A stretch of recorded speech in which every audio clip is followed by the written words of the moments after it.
An English winner? No.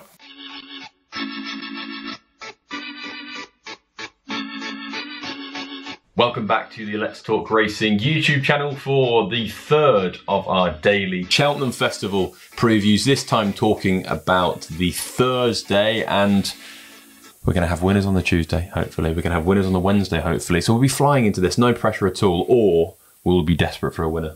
Yeah, well, hopefully it's not the second option there. It has happened before, though, where you get off to shaky starts. I know last year, geez, I had 3 days of being relatively in the mud before Friday kind of lifted me out of the submerged. So it is something that you have to just bear in mind, even if you are struggling in those first 2 days, still a long way to go. Absolutely, and we will fire through things. If you do enjoy this video, please hit that like button. Massively helps out the channel. Get your comments down below. We want to know what you are backing for each race on the Thursday. And if you're not subscribed, please do that. It takes 2 seconds. It's free to do. We have lots of exciting things coming up for you this week, as well as the LTR Plus live stream on Sunday. And we want to hit 17,500 subscribers by the time the Cheltenham Festival rolls around. We're up against it, but we can do it with your help. Also, final call this evening when this video goes up in Birmingham at this address. We are both at a preview night. You're more than welcome to turn up, and we'll be talking all things Cheltenham Festival with Charlie Post, a good friend of the podcast, Sam Turner and Chris Pitt. And we've also got a big box of Cheltenham Festival preview guides to hand out to any LTR viewers that do go. So if you want to come along, if you want a book, and do get there, it's pay on the door. It's £10 and it's this address here. So we hope to see you soon. Now let's move on to the first race, and the first race we're going to cover is the Turners Novices Chase 2.5 mile Grade 1. Tough race. Tough race. I think we're both in a similar way of thinking here. Mighty Potter has done everything well over fences so far. Bit shaky on his chasing debut, was very good in the Drimore, and was very good at Leopardstown at the Dublin Racing Festival. That being said, he was very, very disappointing in the Supreme last year. Bombed out. He can't do that again. Appreciate It's in there. Banbridge is in there. They're both 4-5 to 1. Mighty Potter's a short price favourite. On what he's done this season, he deserves to be favourite. He deserves to go and win this. But Appreciate It is stepping up in trip for the first time, and Banbridge is stepping up from finishing second or third at the Dublin Racing Festival over 2 miles. So where do you sit with regards to the Turners? Well, I'm probably sitting on a fence somewhere with a splinter up my arse, to be honest, because I just think Mighty Potter, if you took away, I was actually talking to Tom Bull, obviously from Racing TV, one of our housemates, about it yesterday. And if Mighty Potter hadn't run in the Supreme, had even been kind of taken out at the start on vet's advice, I think he'd be 4 to 5 for this race, not 7 to 4 or 13 to 8, whatever price he is now. Based off what he's done, I think he's got the best chase form in there. It would not surprise me if he went and won the race. Do you want to go in at that bit of price? I'm not so sure. Is it a horse that you may back as, I know not as a saver, but you may back on the day? I've backed Appreciated, put him up in the Antipode series at 10 to 1. He's now half that price at 5 to 1. I think he's a fair price at that. I know, again, people snuff their nose back at these horses each way at 5 to 1. I don't know how I would play it at that price myself, but I don't think he'll be out of the 3. He's a very solid horse. He's a very consistent horse. The one horse I just don't like in this race is Banbridge, and I'm prepared to have egg on the face with that. I just don't see the angle behind it. I just don't think he's as good as these two horses. I've made the case before, if Appreciated was ridden to just beat Banbridge in the Irish Arkle, he would have done so. I think Mighty Potter is just fundamentally a better horse than Banbridge as well, and I can't believe he's now 7 to 2 or something like that. I look at it personally, and I know it's just an opinion, I think it is a woeful price at 7 to 2. I could see the angle if he was 8 to 1 maybe.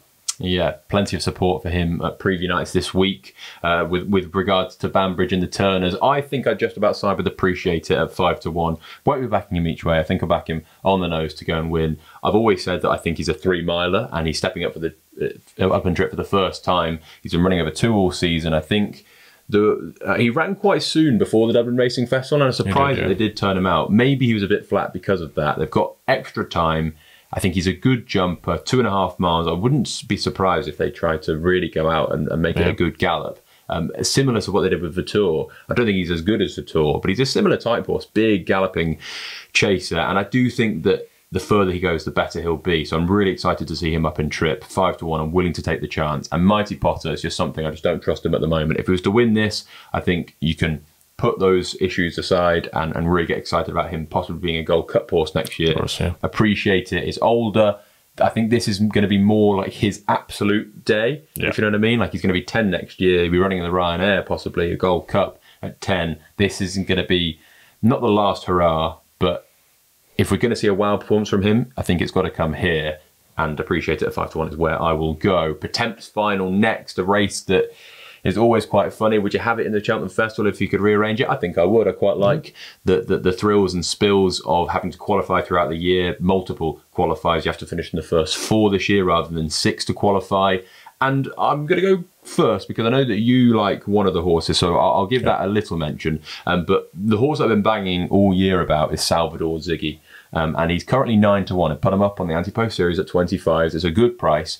9-1 I think is short enough. What he did was he moved to Gordon Elliott last summer and he racked up a whole host of victories. And probably the best one of those was his second last run where he beat Ronald Pump, Off You Go, 150 rated hurdlers, and also behind the field who ran out 2 out was Home by the Lee. And I'm not saying he'd have gone and beat Home by the Lee, but I do think it would have been a proper race. And Home by the Lee obviously won the Liz Mullen after that, beating Bob Ollinger and Flooring Porter. He then went up and tripped at the 3-mile race to Grade 1 at Leopardstown and won that. We've not seen him since. He'll come here. He'll go to the Stayers Hurdle.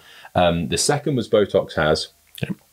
In the Pertemps qualifier, which he finished 4th in, and he went on and won the very nice race at Haydock. Shoot First won the race. He's fancied. They think he could be a Stayers Hurdle horse. Wouldn't surprise me if he goes and wins this. And third was Untitled, who probably is a big enough price. And I maybe would make him a bit shorter. But Salvador ZIGGY was 85% ready that day. They wanted to qualify him. They did the job. They finished 4th. He's going to have a nice jockey booking, and I think that he'll run well. The one horse I'm petrified about, which I think you're a big fan of, is Perceval LEGALLOIS. He's now 7-1, so I think I'm going to back them both each way. I think that's a backable price. He went and finished 4th in the Christmas qualifier at Leopardstown, which is the race that you really want to look at moving towards this race. Years gone by have proven to be the best qualifier. And then he went and absolutely hacked up at the Dublin Racing Festival in the 3-mile handicap hurdle.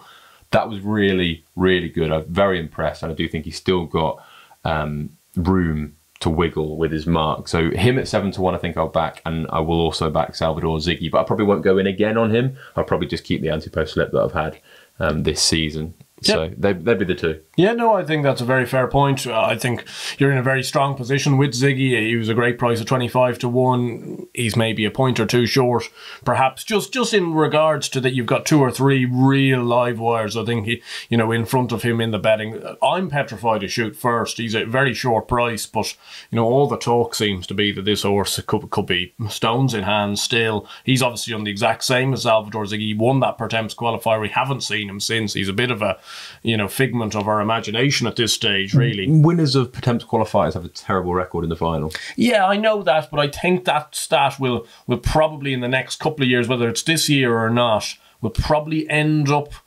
beginning to swing back to that being not really a stat to look at, because it's now just the 4 runners. You used to have this big cram for horses trying to come 5th and 6th in these Pertemps qualifiers. That can't happen anymore. At the same stage, Perceval LEGALLOIS did almost exactly that in the Christmas race. He was 4th in that, as you say. He went on, improved loads for it in the Dublin Racing Festival, and I think he's got still improvement to come. Gavin Cromwell, as shrewd a man as you're going to get, and he seems to have a really improving horse, and I wouldn't put it past this horse being a graded animal at some stage in his career, and he's running in handicaps. He's going through handicaps at the moment, and I think he's the strong bet in this at 7-1. I think it's a very, very fair price, and probably the Shoot First being in the race is making him that type of price. If Shoot First wasn't there, I think you could be looking at a 4-1 favourite, and as a result, I think it's not a bad bet. You're going to get 5-6 places on the day. Geez, I'd be blown over by the wind if he's not in the first 4 or 5. The following race is the Ryanair Chase, and Shishkin is warm favourite. I think if you told me that when he finished 3rd in the Tingle Creek, I'd have probably laughed at you. Yeah. He's gone up in trip, won the Ascot Chase very, very, very well. He's a very, very tricky horse to work out, because if he turns up in that form, he just goes and wins this, I think. Yeah.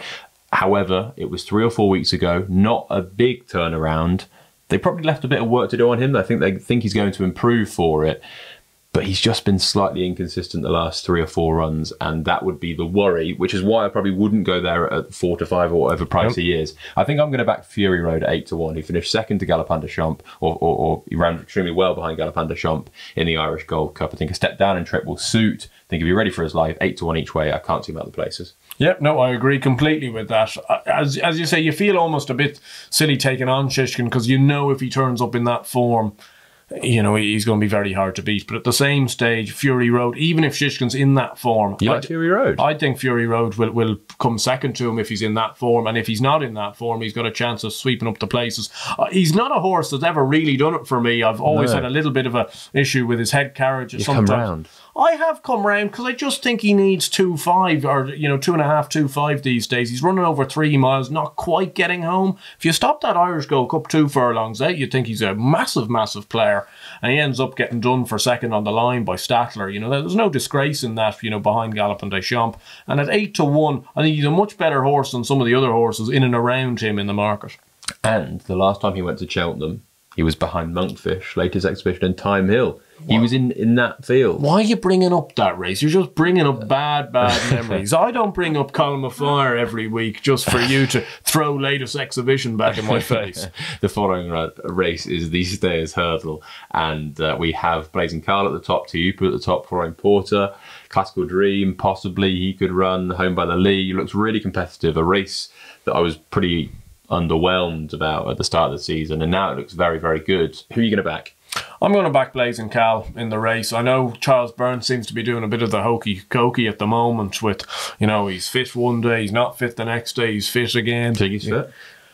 I don't see any issue personally. I think Charles Burns loves doing this. I think he loves almost being on the wind-up to the racing media, but this horse, if he runs and turns up in the form he was in at Navan, I just don't see him getting beat. He's a very ground versatile horse. He's won at Cheltenham twice before last year as a novice. He was very, very good in the Boyne Hurdle. Meet and greet, I know you know, he's not maybe the greatest horse on planet Earth, but he's a very fair yardstick. He ran a very good race in the Stayers race at Leopardstown at Christmas time, and I think he ran completely a career best by far in the Boyne Hurdle. He was miles clear a third. I was absolutely furious with Blazing KHAL, but he won easily as well. Phil Burns gets a decent tune out of him. He was jumping a lot better. Tuipu, I think it needs to keep raining outside and keep raining an awful lot. I know some of them are saying he's not ground dependent. I think he's completely ground dependent. Home by the Lee, I worry whether he'll struggle for tactical pace, and I'm just not sure the rest of them are good enough. Blazing KHAL for me at 3 to 1 looks the bet. I will also be backing Blazing KHAL at 3 to 1, but the horse I'm also going to back is Classical Dream at 10 to 1 each way if he runs. See, I get the feeling that Willie is doing a bit of a Charles Burns here and kind of saying he's not ready, he is ready, he could run, he might not run. And I do just think they want to keep him fresh. They didn't run in the Galmoy, and he's just going to come here straight from that Hassan's Grace. He's 10 to 1. I think he's got the ability to go and win the race. And would it surprise me if a Willie Mullins horse off a long layoff won the Stayers Hurdle? He's done it before, so I would not be worried about that at all. The following race is the 2 mile 5 furlong plate, the Cheltenham plate, handicap chase, and you fancy? I fancy the top of the market, which is very unoriginal, I must confess. So Scottish. So Scottish. What did you think of his mark? I thought it was pretty fair, to be honest. I know they're crumbing and crawling, but I think they're doing that because they probably know he's a well-handicapped horse in the best of times. They did it with Dame de Compagnie a few years ago. They scrounged for £1 off or something. She won the Carl Cup by 5 lengths then. I just see this very similar to the Shunter, to be honest, that you've got a very improving horse at the top of the market. He's been bought by JP. I'm just not sure what they're going to do jockey bookings, because I wouldn't put it past them. Obviously, he rode the horse at Ascot the last day we saw him, and we didn't get any scoop, unfortunately, when we were talking to Mikey yesterday. But it wouldn't surprise me at all if Mikey O'Sullivan's on this horse and taking £5 off. And if you take £5 off his back, he's suddenly running off the late 130s. Like, he's an absolute good thing in this race, I think. He's an improving horse. He's got form in with some really nice horses. He's a good jumper. I just think he goes and wins. I know it's unoriginal. I know he's 7 to 2 for a big festival handicap. I'm not picking one out of the sky here, but I think there's an awful lot of exposed horses in behind, and he's thoroughly unexposed. Do you think That's All Right Gino is exposed? I just think That's All Right Gino is a fair horse. He's run some very good races for you this year. I think he'll run his race. I can't see him winning the race. If he runs into the frame, I wouldn't be overly surprised. Well, I will back him at 14 to 1 each way. Has done me no wrong this season. No. Finished second to Stage Start on Trials Day. That race has always worked out to be pretty good at the Cheltenham Festival with regards to the Novice Handicap Chase and this race.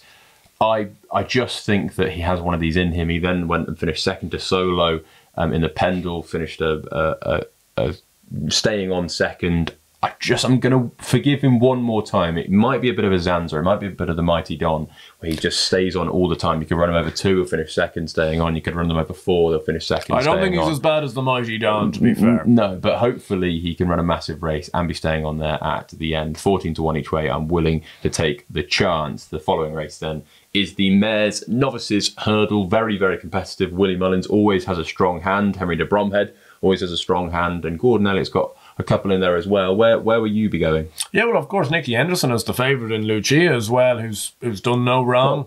An English winner? No. I think she's got a chance and all that. I think she's a pretty short price for what she's done, especially taking on the Irish horses. We've just got to see. I've come down on Lotta Joy in this, who's probably going to be Willie's second or third string in the race. Currently 8 to 1 best price.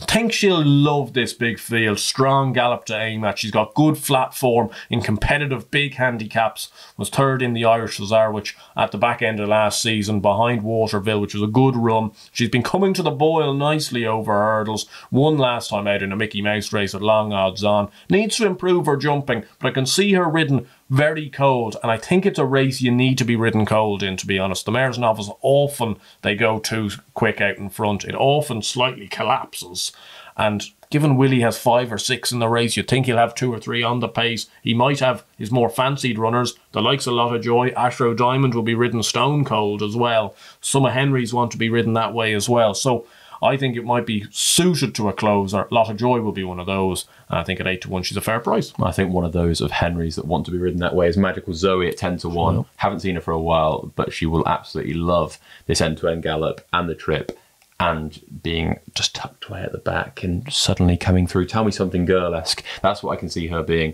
At 10 to 1 each way, I think it's a good price. The final race on the Thursday is the Kim Muir for amateur riders. And I actually don't have a fancy in this race. So what we're going to do each day next week on Twitter, if you go and follow us, is we'll have our final selections. I don't think they'll deviate too much from what we've said in this week. But, for instance, the Kim Muir and the Martin Pipe tomorrow, I don't have a selection for.